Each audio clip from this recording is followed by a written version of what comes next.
there, Bartek from Road Racing, broadcasting live for you from the nice area. Such a beautiful area, I must say. It's truly wonderful here. I'm not surprised people dream of the French Riviera as a place to live. It's quite similar around here. From Liguria in Italy through Monte Carlo, Nice, and probably a bit further along the coast.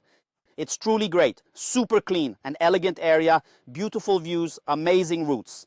And what brings us here today is none other than the Giant Propel, the very latest generation of this carbon road bike hit from Giant.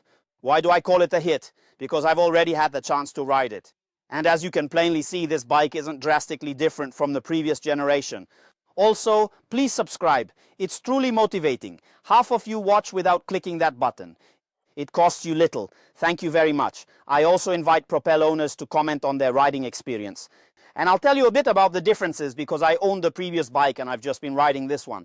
And regarding the bike, I also highly recommend my bike selection service. I will meticulously help you choose the perfect road, gravel, mountain or e-bike down to the last millimeter, and you will be truly satisfied.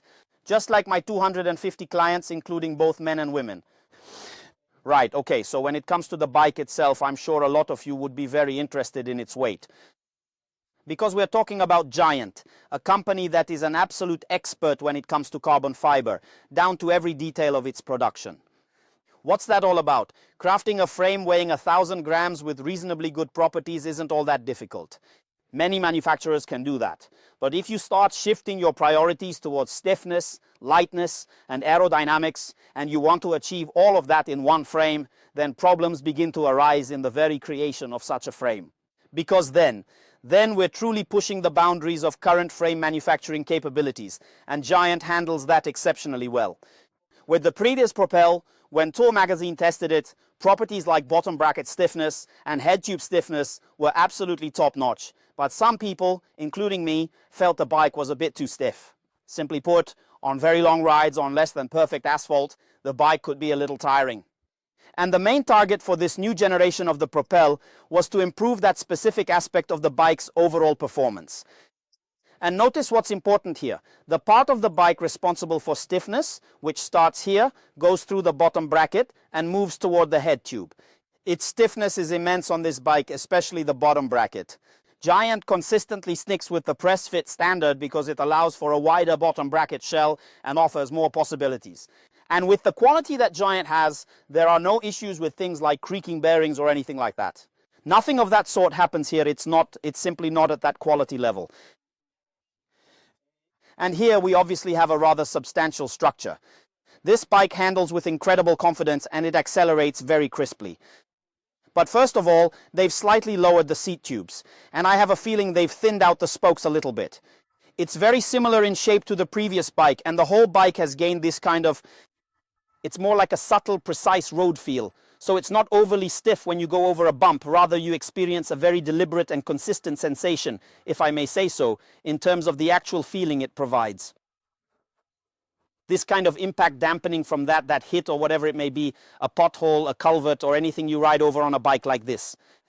It's just different. I'd compare it to the S-Works Tarmac SL8 in terms of riding experience. There are two main differences. Firstly, this particular bike feels a bit stiffer. Secondly, it is certainly more aerodynamic. I strongly suspect that we will very soon be seeing the aerodynamic test results for this particular bike published in Tour magazine. I'm expecting something around 204, 205 watts. I think that's achievable. Notice also that the fork is a little deeper this way, making it more aerodynamically efficient. The down tube is highly aerodynamic, and these are the key aspects. There isn't any kind of revolution present here, yet the perfection in the creation of this bicycle is truly outstanding. Because let's keep in mind, crafting overly intricate shapes from carbon frequently leads to numerous internal wrinkles. The frame weighs 1.5 kilograms. This simply doesn't quite add up with the expectations of professional cyclists, making it seem a bit illogical and inconsistent with their priorities. However, for someone like me who happens to weigh a bit more, the overall bike weight may not be as crucial. But when someone significantly sheds weight, they then begin to value the bike's weight as well. I'm referring to that specific process. However, professional cyclists are typically quite lean, and for them the bike's weight will indeed be critically important. I really need to be careful not to fall into the water, or I'll end up making another video with some ridiculous bloopers from the set. Now let's talk more about this bike. The total weight of this bike, equipped with Shimano Dura Ace and the new Carex wheels, which I will discuss shortly, is 6.5 kilograms, and that's without the pedals. That's an incredibly competitive weight for an aero bike. From what I know, and I really do follow this industry with great precision, there simply isn't a competitor available right now in this bicycle category, especially not at this particular weight. So Giant has truly showcased its class here. When you look at this bike, you get the distinct impression that it's profoundly minimalist, not at all excessive, devoid of any strange shapes or superfluous technologies that might complicate its design. None of that is here. Instead, you have a bike that rides magnificently. The acceleration on this bike, and I'd say it's a whole system because Giant produces everything here except the drivetrain, so the wheels, tires, saddle, and so on. The acceleration on this bike is very responsive. It's very easy to pick up speed. On descents, and today I truly pushed it in some sections on the Col de l'Avance, it's incredibly precise in the corners and simply handles exceptionally well. Of course, this is a sports bike, so if someone expects a bicycle that responds with a significant delay to steering inputs, then this is definitely not the bike for them. For that, you'd look at the Giant Defy and Giant's lineup. But here, with its short wheelbase, as expected from a sports bike, it's incredibly nimble and responsive. The English word agile is a great fit, and it really handles itself well here. And there are no unnecessary frills here either, like some concealed spot on the fork. Those are things that complicate the production process. I get the impression that Giant aims to keep production not simple, because this is very complex. Manufacturing a bike with these specifications is very difficult, but they aim not to artificially complicate it for themselves. That's exactly the impression I get. Oh, I had the chance to speak with the lead person on this project, as well as many individuals from Giant, Liv, and Cadex. And that's precisely the impression I'm getting. The Propel is widely recognized globally as a true road cycling classic. It has really evolved in an excellent direction. One of the first videos on my channel was a simple one, shot on a phone, about the model from 2 generations ago, and the progress made since then is truly immense. Moving right along, we've got new cockpits on display here. They aren't overly narrow, and they offer a truly comfortable grip at the top section. Today I was even riding with a Giant rep and told him the handlebars feel great to hold. On a climb like a 9-kilometer ascent, I was telling him how good it felt, how comfortable it was, and I mentioned that there are some bikes where that top grip is completely unavailable. He said, "What do you mean?" I said, "Well, yeah, when the handlebar, the cockpit is shaped a certain way, it's just inaccessible for the rider. You have to hold the hoods." So this is a classic, not some strange or overly designed cockpit. It has a slight flare and a really nice mount, also supplied by Giant for your Garmin, Wahoo, or any other bike computer you might have. Giant consistently retains this system in their top-tier advanced SL model, which includes an integrated seat post and a subtle, precise mini adjustment feature located right here. And new Cadex saddles have also been produced and are now available. These are very comfortable, and they actually remind me a little bit of some other saddle models I've seen before. They don't have a 3D structure, but they are very light. I think they weigh 137 or 140 grams. Let me repeat because it's worth emphasizing, 6.5 kilograms for a bike with such a massive down tube. There are no compromises made here. And just for your information, this is the Geico Alula paint scheme. I specifically brought it here from the showroom for you all to witness the sheer beauty of these bikes, particularly with their striking white logos adorning the wheels. It is indeed a quintessential racing machine built for serious competition. Okay, I'll also say a few words about these wheels because I want to make a separate video just about them. The wheels without tape or valves weigh 1,250 grams. With tape and valves, they come in at 1,290, which suggests something here is heavy. It's likely due to the tape, as an extra 20 grams for the entire set is quite significant. It may not seem like a huge difference, but it could definitely be lighter. However, what I really appreciate here is that Giant acknowledges that obsessively pushing wheel weight down to absurd levels ultimately yields no practical benefits. The gains are immeasurable. I've said this many times. However, these particular wheels are incredibly solid, but there's a significant distinction when comparing them to other wheels that are absurdly stiff, just utterly uncompromising racing machines. And these. The difference is that these maintain a comfortable ride. Yes, these spokes are constructed quite uniquely. They're very flat, aerodynamic, and seamlessly integrated into the hub. So should a spoke sustain damage, you'd most likely need to replace the whole central component. However, it is indeed replaceable. But with wheels, for instance, synchros or lightweights, if something goes wrong, it immediately turns into a very serious problem. As for the wheel dimensions, we have a 50 millimeter rim depth and 22.4 millimeters. And regarding the internal channel's width, it's hookless technology by Giant. Giant has no problems with this tech and has no intention of abandoning it. I can confirm that. I was there. I've ridden many Giant wheel sets, as you know. Nothing went wrong with them or Cadex. They just work. This technology works for them. They've thoroughly researched the entire tire industry, and they don't care how others are dealing with hookless. They are observing how Giant is performing with it. Yes, indeed. And 22.4 millimeters internally and 32 millimeters approximately on the outside. So that's a truly broad rim. A 28C tire fits exceptionally well on it, creating a very nice profile. It truly is an optimized combination. I confirmed this by looking into Cadex's own materials. Of course, I wasn't able to verify it personally, but these wheels reportedly offer over 2 watts less drag than the previous models, specifically the Cadex Ultra 50s. This would mean, if proven, that with these 50 millimeter wheels, we're achieving drag resistance levels that most 60 millimeter wheels can't even match.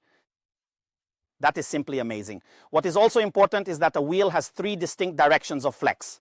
Vertical, which is rare in carbon, lateral stiffness side to side, and twisting during acceleration and braking. So these wheels, thanks to their own proprietary hub construction, which Cadex makes, it's all carbon, the flanges are super high, and the dynamic balance lacing system really works here. This is dynamic balance lacing. These wheels are exceptionally resistant to twisting, which gives you that incredible sensation of instant acceleration when you really push down on the pedals. And you get this incredibly sharp, sudden acceleration despite the fact that the entire wheel system still weighs a mere 1,290 grams. The last wheels tested on the channel were 1,250, so they were lighter. But the acceleration here, it's just incredible. And surprisingly, these wheels aren't so brutally stiff over bumps that they become unpleasant to ride. But what's truly essential, the precision, the impeccable, perfect handling, all of that is present in these wheels. They are, of course, a set with the new Cadex tires. The shape of these tires has been changed a bit. I have a strong feeling it's for the better because the shape of the previous Cadex tires was a bit peculiar, let's say, almost like an acorn or something similar with that particular shape. That's precisely what I'm referring to, you see. And that would make you feel a little bit odd, a little bit weird on those tires when you were going through turns or corners. These have a much more rounded shape. That's exactly how they were designed. 240, 220 or 240 TPI. Regarding the tire casing, it's nylon and includes a puncture protection insert. The weight of these tires has been reduced, and together they truly form an outstanding set. I don't think anyone got a flat tire here. 24 people rode it for 2 days straight. So nobody ended up with a flat tire here, and I noticed that the bottle cages are not significantly different from the prior version. Their shape has been changed a little, but they still fit perfectly, each one to its own frame tube, so to speak. And, well, the entire bike. I'll definitely ask Giant to send me a bike like this in Poland for more extensive riding.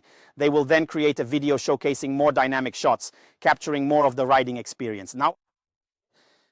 However, it truly gets the job done effectively, and in my opinion, it's not a complicated matter at all.